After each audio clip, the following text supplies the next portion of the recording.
Today we are reading chapter 23 of Nighthawk by Jamie Bastida, which is entitled Mudpot, Yellowstone National Park, Wyoming. Finally, caribou! I have to chuckle. Not quite Gonzo. A little big for caribou. Idiot. Like 5 times too big. Tall grasses tickle my belly as we weave through a herd of grazing bison. I had expected Gonzo to crash into a lot more stuff after I insisted we fly so low. He flies now with his beak open most of the time. Says it helps him focus on the glowy stuff given off by living things. Auras? Since leaving the desert, he's had a few near-death crashes with things that don't glow, like a wind generator, a huge chicken statue beside a restaurant, and a highway billboard advertising Disneyland. The castle towers sticking above it almost killed him. That would have been really awesome if he had died by Disneyland. Gonzo might have spotted against any of this stuff if I wasn't already always looking out for him, shouting warnings, telling him which way to turn. Willow accuses me of getting too buddy-buddy with him, wondering why I don't just let Gonzo kill himself. Oh my god, Willow's cold.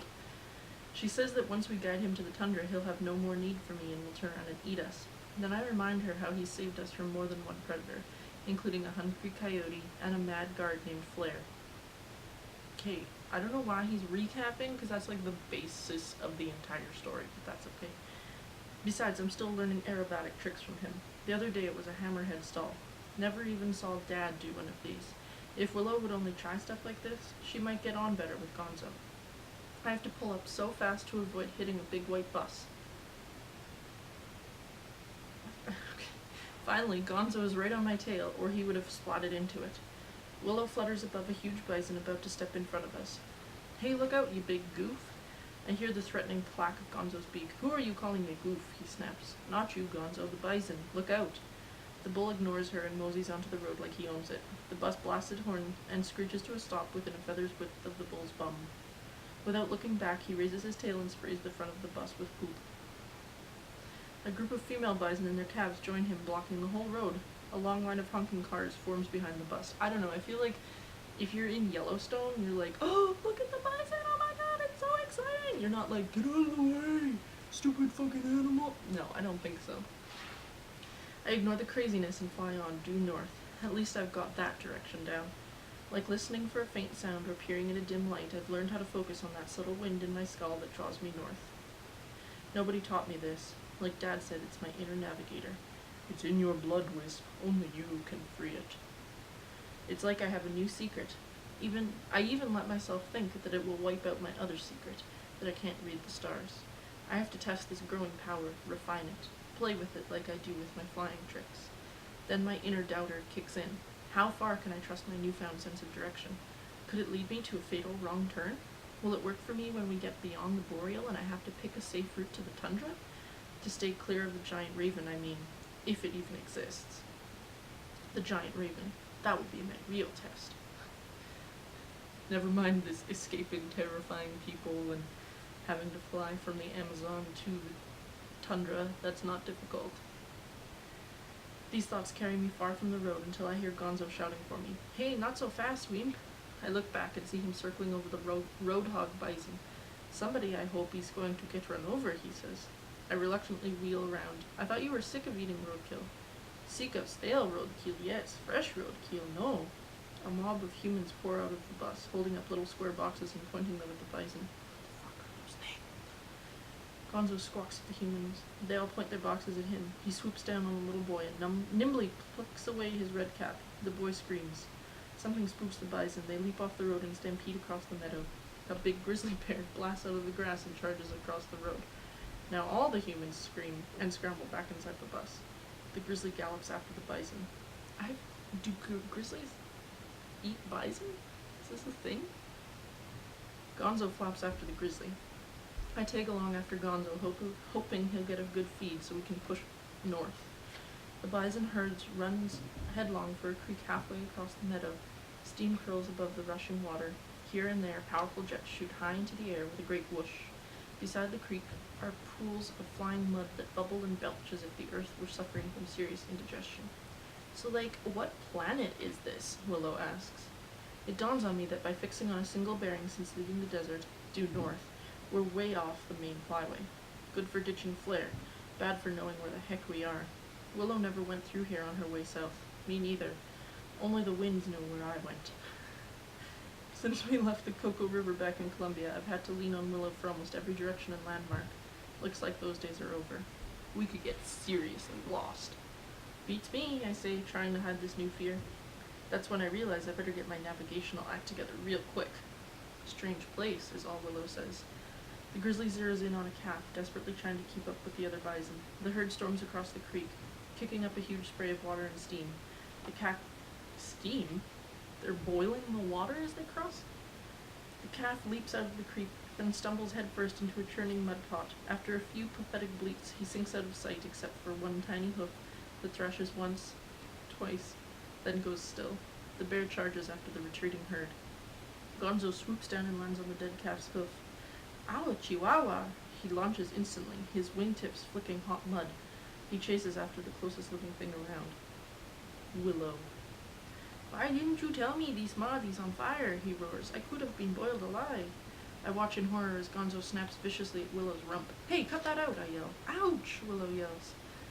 Gonzo swoops in front of her and spits a beak full of tail feathers in her face. Next time I go for your chicken meat. I dive on Gonzo's head. Stop picking on her. It's not her fault you boiled your feet. I circled back and lined up for another dive. Gonzo flips on his back and thrusts his talons at my face. Okay then, I blame you. Croak, croak. A deep rumble from the mud pot breaks up the fight. The three of us hover side by side, staring down at it. Another rumble then, with one ginormous belch, out pops the half-poached calf. It lands with a thunk on a bed of orange poppies. Gonzo plunks down beside the steaming carcass.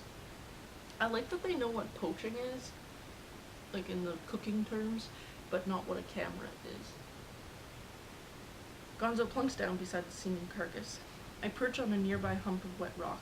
Like most everything along the creek, the rock is making funny gurgling noises. So, how long will it take you to eat that thing? Let it cool down first, Gonzo says, lightly touching the calf with his wingtip. Then I think the eyes and brains should do me. I've seen this act many times on our long journey from Panama. Perfectly camouflaged against the gray-brown rock, I place my body so I can keep an eye on Willow, who is taking cover in a pine tree across the creek, and on what I now know to be the southern sky, watching for a squadron of hunting guardians. Gonzo is hard at work, ripping out eyeballs and brains, looking blacker than black in a shroud of sunlit steam. The hot, moist air, the long day's flight, and the excitement of chasing Gonzo off Willow's tail all weigh heavily upon my eyes, and I fall into a daytime trance. Amidst all the whooshing and bubbling, I fail to hear the staccato flaps of approaching Nighthawk until it's right over me. I don't see it until the moment when it sits down on Gonzo's side of the creek. As it folds its wings, I catch the unmistakable glint of gilded wing bars. My wings stiffen. He's found us at last. I fight the impulse to flee. I press tight against the rock, knowing that staying invisible could save my life. What about Willow? I squint across the steam at the branch where she's landed. It's shaking. The lone Nighthawk bows to Gonzo. Greetings from the Amazon, good sir. That voice. I know that voice. I risk lifting my head. Way too small for flair. A chunk of meat drops from Gonzo's beak as he cocks his head at the Nighthawk. What is with you crazy chicken hawks? Aren't you supposed to be afraid of us? I come in peace, sir, only to ask you one question. Let me guess. Have I seen any other chotacabras like you, right? The Nighthawk stands up to his full height. Pretty dinky for a guardian, I think. Who is that? Quite right, sir. Precisely the reason for my journey. Gonzo opens his beak and looks directly at the rock where I'm hiding, then up at Willow's tree. My insides turn to bubbling mud. I will my legs to stop trembling. They don't. How far can I really trust that raven? I guess I'm about to find out. I'm wishing now I hadn't yelled at him earlier. And what if I had? Gonzo said slowly. Well, sir, it is still too early for our kind to start the North Crossing, but 2 young vagrants escaped from our colony and are suspected of migrating to forbidden territory beyond our normal breeding range. And what is so horrible about that? Good question, Gonzo. A main point that I have been wondering all along. Our authorities believe they will set a bad example for others, especially the youth. Think of the children. They may pose a serious threat to the unity of our colony. Do you believe these? I have my orders, sir. Gonzo starts hopping from one foot to the other. He does this when he gets impatient. or hungry, or both. What business is all this to me? He asks, leaning over the mysterious Nighthawk. The two vagrants are believed to be migrating in the company of a raven. I think you are being ridiculous. Ravens don't migrate. The Nighthawk swivels its head and glances in my direction. It's only a glance, but I feel sure I've been spotted. Like we locked eyes. In the same moment, a light goes on in my brain. Then I know who this is. Pivo. Pivo looks back at Gonzo. Then I suppose, sir, that would make 3 vagrants. Gonzo hops on top of the dead eyeless calf. He spreads his wing and throws the Nighthawk into shadow. What? You say I am a vagrant? Now I know you are ridiculous. I say you vamos out of here fast before I pluck your eyes out. Pivo zips into the air. Thank you, sir, you have been most helpful. Gonzo clacks his beak and hops back and forth until his feet blur. His throat hackles swell, revealing a ring of white feathers. Pivo abruptly breaks her spiral climb and circles overhead. She studies Gonzo. I neglected to tell you, sir. The raven I mentioned comes from a certain white-feathered clan that is descended from bald eagles. Yes, that's how speciation works. Bah! Gonzo says, scrunching his neck into his shoulders as if to hide it. It is said that they once only ate fish and became protectors of smaller birds that passed through their territory. Gonzo hurls a volleys of rasping cacaws at Pivo. Perhaps you will have news of such a raven if our paths cross again. Muchas gracias, senor. Croc? Get out of my life, chicken hunter. I close my eyes as if to be less visible. I'm sickened by the memory of Pivo giving Willow secret Spanish lessons last winter. You want to talk about buddy, Willow? That was just plain weird. Or was it? It dawns on me why Pivo might have spent so much time with her. The smartest, fastest, trickiest guardian in the colony is befriending my little sister, only to pick her brains and find out everything she could about me. And here's Pivo now, a few wing beats away, peering down at me before flying back to her squadron to report the good news. Their hunt is finally over. She's found the gang of vagrants. End of chapter 23. So I hope that you sit on the edge of your seats waiting for the next chapter, 24.